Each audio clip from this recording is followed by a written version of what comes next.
Manchester. Why was it important before you finished this career to have your last fight in the UK at Manchester? So we're going to jump in before we start the huddle.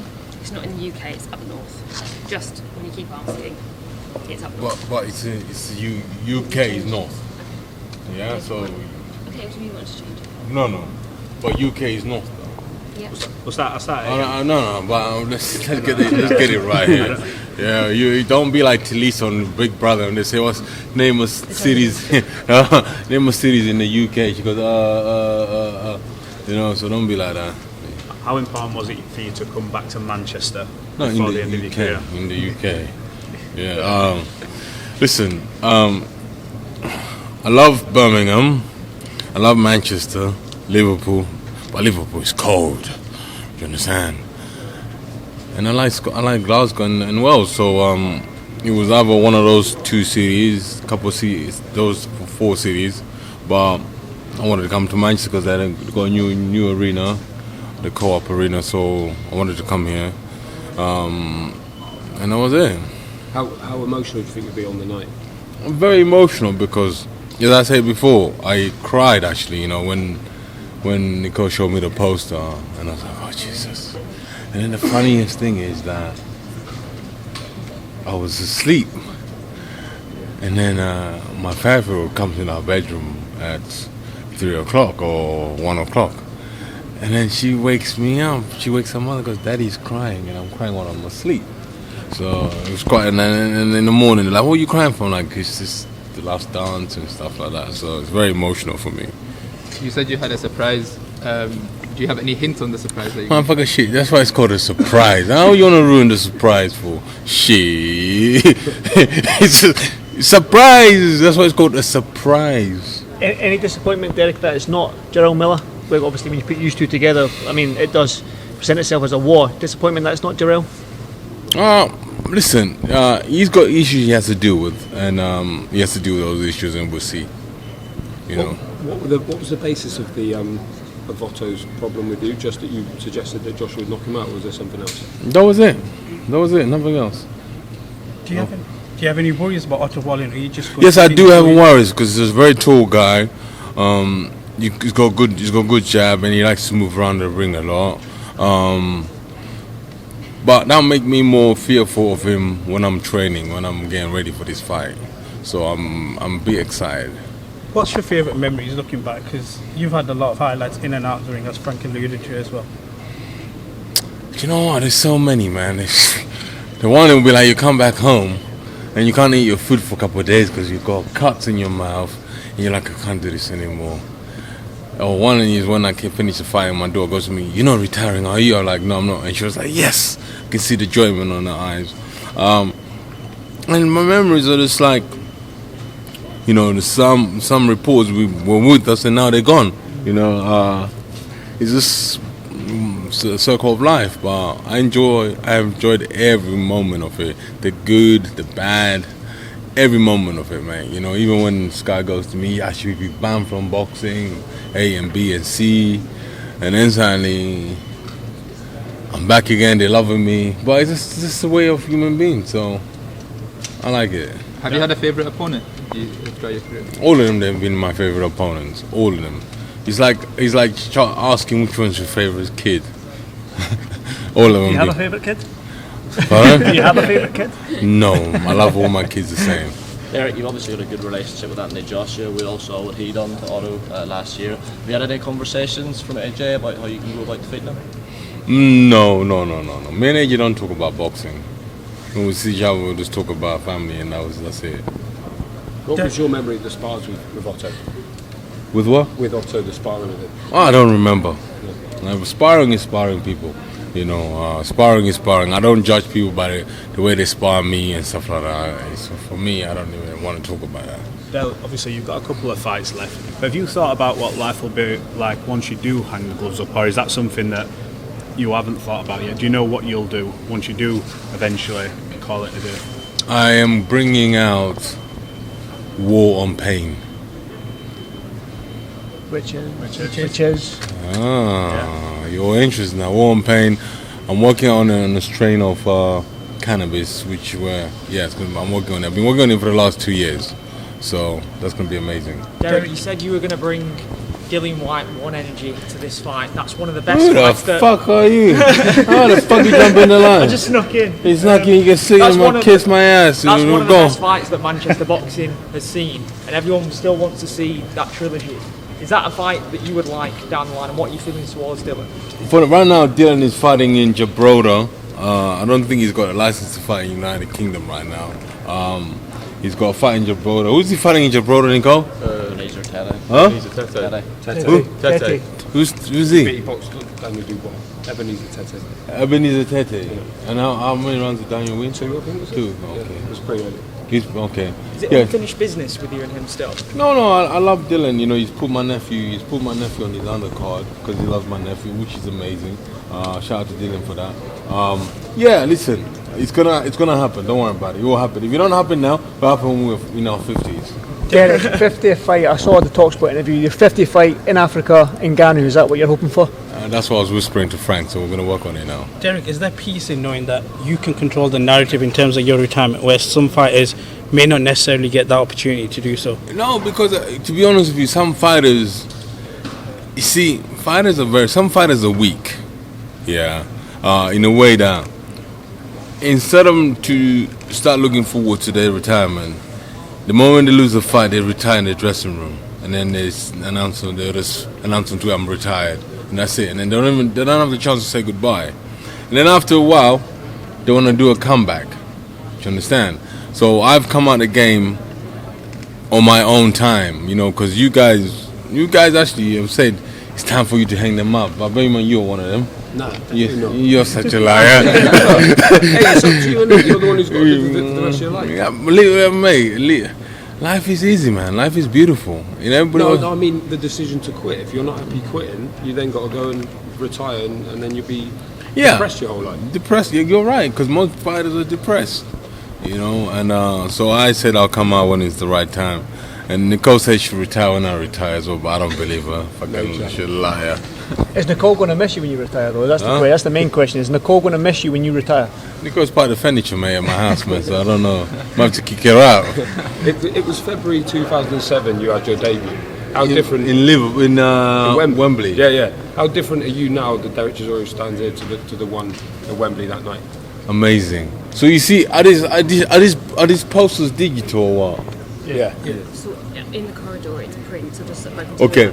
So so what I'm gonna do is I'm gonna speak to Frank and everybody to put all my fights on this short clips of every fight I've ever had. You know the Dylan, everything on this digital things. Is there a single favourite moment from your career so far?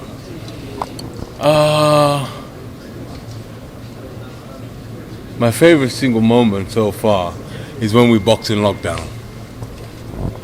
That was amazing. You could hear the punches go, and you could hear. What was the build-up like for you during that, mentally? Man, it was alright because I entertained myself. It was the only time I came out white. How different was it for you to fight with them? It was fucking great. I came out white for once, so I was happy. Joking. How did it feel? It felt great. I looked at my bank balance; it's still the same. Are we getting a special entrance then in Manchester? And anything you can share on that? Surprise, bitch! I'm working on something. I'm working on it. I hope it comes through. If it don't come through, it was meant to be a surprise. But me and my big mouth, they call me Big Mouth Derek. Don't ever tell me a fucking secret. Nico's told me a couple of secrets, and I just started spreading the rumors.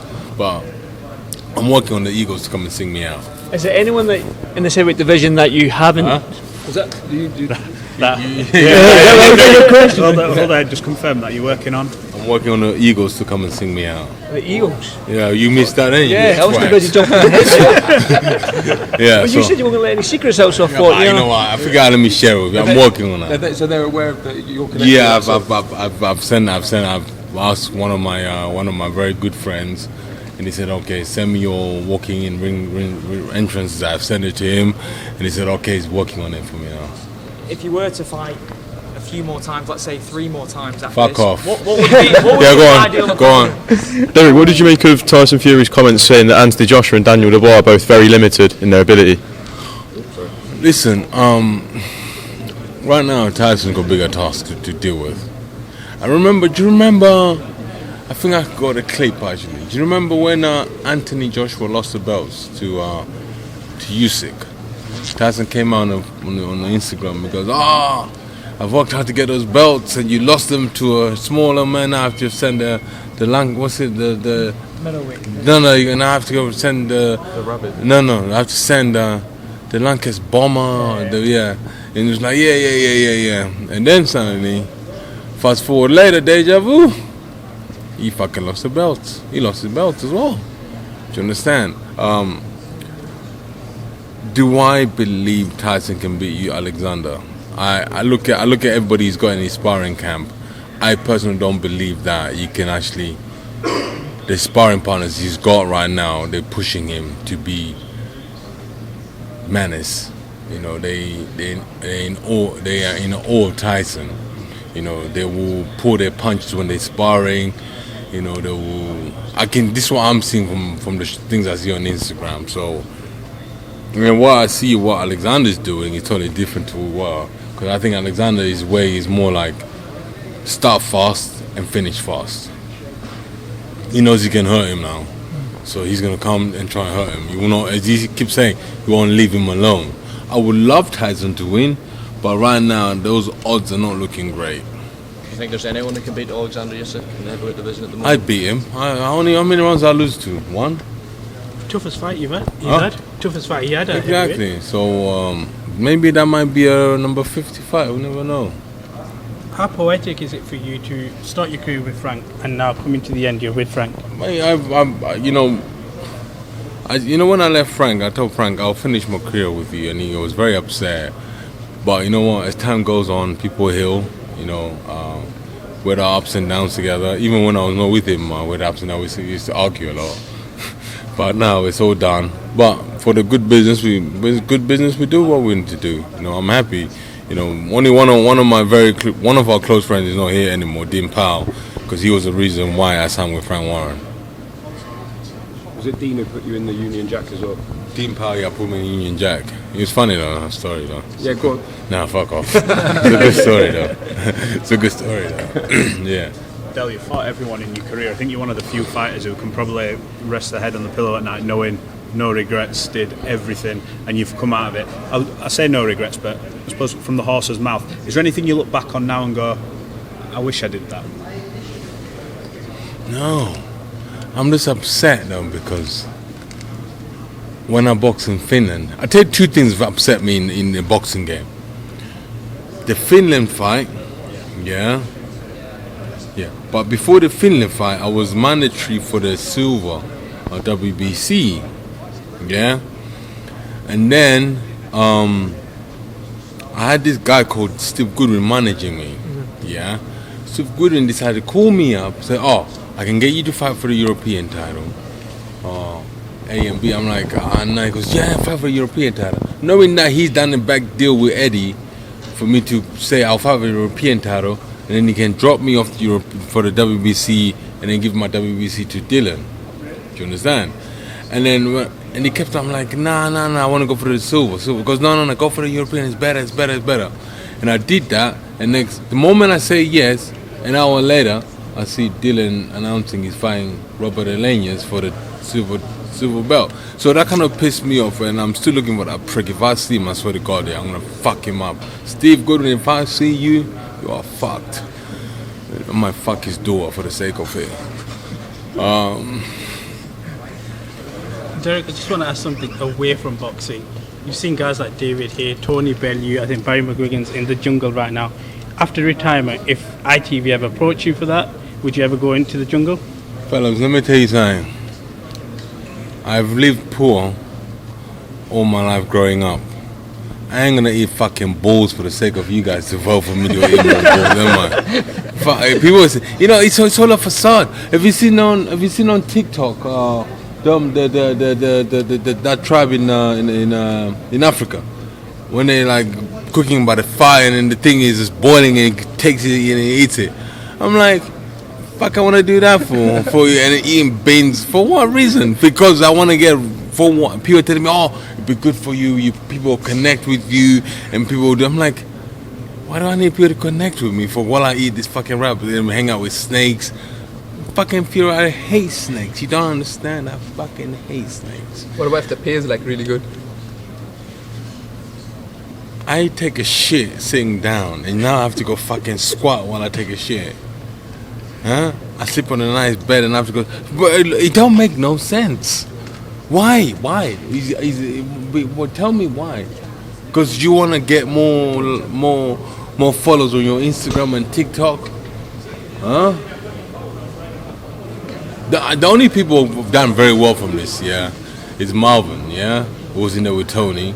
Yeah, he's on Kiss now. His DJ is amazing. You know, James Haskell, he did okay. His DJing is a bit shit. I'll tell him when I see him. Who else? Tony, okay, but Tony hasn't done shit since he came out. Tony, do some shit for fuck's sake, yeah. Who else? Chris Eubank went in there. You see that motherfucker went in there, ate the fucking food in there. Guy came out fucking all nuts. Yeah. There's yeah. Con. Huh? Con. Who Con? Amir Khan. Amir Khan went in there. He nicked the cream, didn't he? He nicked strawberries and stuff. Yeah, he nicked the strawberries. Amir Khan went in there. Yeah. Stole the strawberries. He went in there and then he fought Bud Crawford. 2017. Did he? Yeah. 2017. Would you let me go in there? Yes. Yeah, 100%. brilliant. I bet you mean you fuckers will vote for me. Fucking bastards. Mate, I'm telling you right now, I ain't fucking in kangaroo balls, mate. Yeah. You're not a fan of the rice and beans diet? No, rice, bro. I grew up on fucking beans, bro. Why the fuck I want to go back in there and eat beans for the sake of it? For the sake of it, I grew up on fucking beans, bro. Mate, can you imagine? I can't imagine. How do you take a shit in there, place? Can you imagine if you're on your downtime as a man? How you gonna stroke the muscle? How you gonna stroke it? I keep asking myself because I get this phone call. I've got on the show. They phone me every time. We got your price for. I'm like, no, I'll take this coffee. No, there's too much money. I'm like, I don't want it. And when I'm watching it this year, I'm like, where'd you get your one-on-one time? You know, because my testosterone is high. I need to stroke it. And I'm like, you can't stroke in the dungy because you got the fucking microphone. I'm like, what the fuck? No cream. Start a fire up. There's no cream there. You start a fire up in that motherfucker. It's fire in the doggy. It's a speed. Fuck that. Fuck you guys. Cheers, Derek.